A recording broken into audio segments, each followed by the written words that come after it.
ওনার সাথে? গত 2017 সালের 25 থেকে 27 এপ্রিল শিবগঞ্জে, চাঁপাইনবাবগঞ্জ জেলার শিবগঞ্জ থানায় অপারেশন ঈগল হান্ট পরিচালিত হয়। সেই অপারেশনে 3 জন ব্যক্তি নিহত হন এবং 1 জন আহত হন। উক্ত ঘটনায় গত 3 অক্টোবর 2024 সুমাইয়া বেগম নামে একজন বাদী হয়ে একটি মামলা দায়ের করেন। সেই মামলায় অজ্ঞাতনামা পুলিশের বেশ কয়েকজন আসামি হিসেবে অন্তর্ভুক্ত আছে। প্রাথমিক তদন্তে আমরা ওনাকে সাবেক পুলিশ সুপার নোয়াখালী জনাব মোহাম্মদ আসাদুজ্জামানকে আমরা অ্যারেস্ট দেখিয়েছি। যেহেতু ডিএমপি সিটিটিসি থেকে এই অপারেশনটি পরিচালনা করা হয়, তো অপারেশনের সময় যেহেতু তিনি ওখানে পোস্টিং ছিলেন, ওই ঘটনায় ওনার কোনো পরিকল্পনা আছে কিনা এই জন্য জানার জন্য এবং আরও বিস্তারিত জানার জন্য আমরা তাকে অ্যারেস্ট করি এবং বিজ্ঞ আদালতে রিমান্ডের আবেদন করি।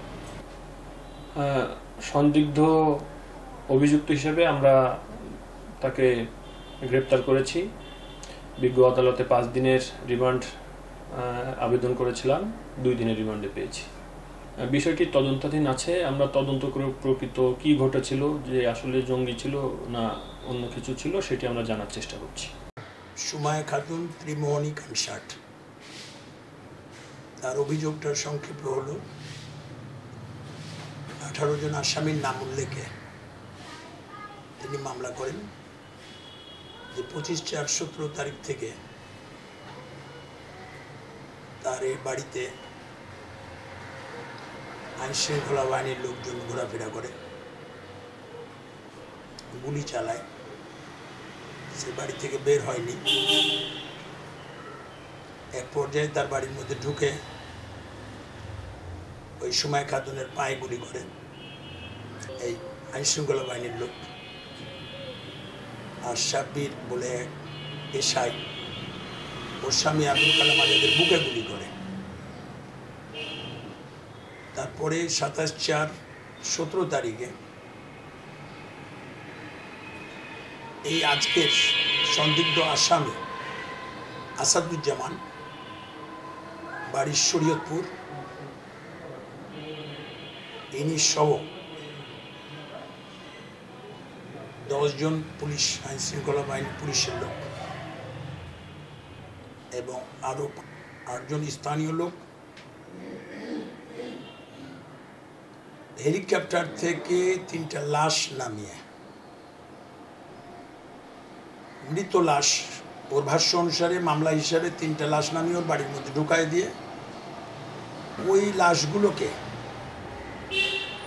এই নিজে আত্মাহুতি দিয়েছে এই মর্মে চালিয়ে দেওয়ার জন্য একটা ব্যবস্থা নেয়, অর্থাৎ জঙ্গি নাটক মঞ্চস্থ করে, তার বাড়িটিকে জঙ্গি আস্তানা হিসেবে চিহ্নিত করে।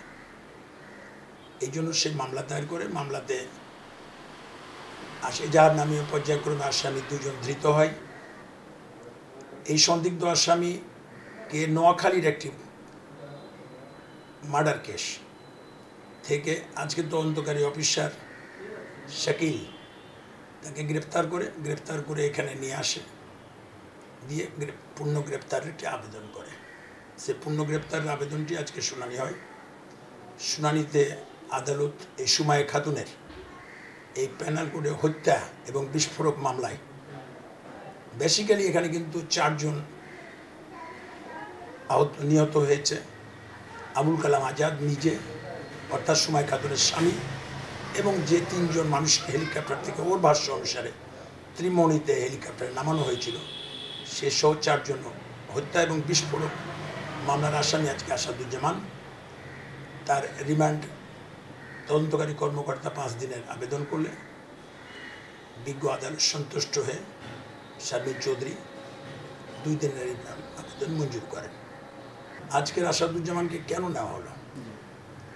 কারণ হচ্ছে গুম, খুন এবং বিচার বহির্ভূত হত্যাকাণ্ড, অপহরণ সহ আইন শৃঙ্খলার কিছু অসাধু মানুষ, এটা গুম কমিশনের রিপোর্টে এসছে যে প্রধানমন্ত্রীর দপ্তরে পর্যন্ত কিছু চিঠি গেছে যে কিছু মানুষ এই বিচার বহির্ভূত হত্যাকাণ্ড এবং গুম খুনের সাথে জড়িত থাকতে চায়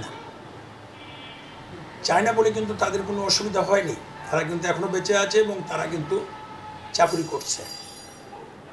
কিন্তু কিছু মানুষ মনে করেছে যে বিচার বহির্ভূত হত্যাকাণ্ড জায়েজ বলেই তারা এই কাউন্টার টেররিজমে এই ধরনের এই জঙ্গি আস্তানার নাটকে অংশগ্রহণ করেছে।